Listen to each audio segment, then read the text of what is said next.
Hindi kasi nga, pinabayaan nung tunay na nanay.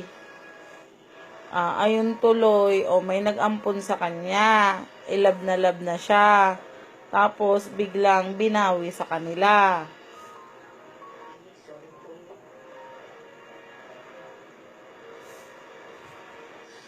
Hindi naman mangyayari yun ko'y matmat eh.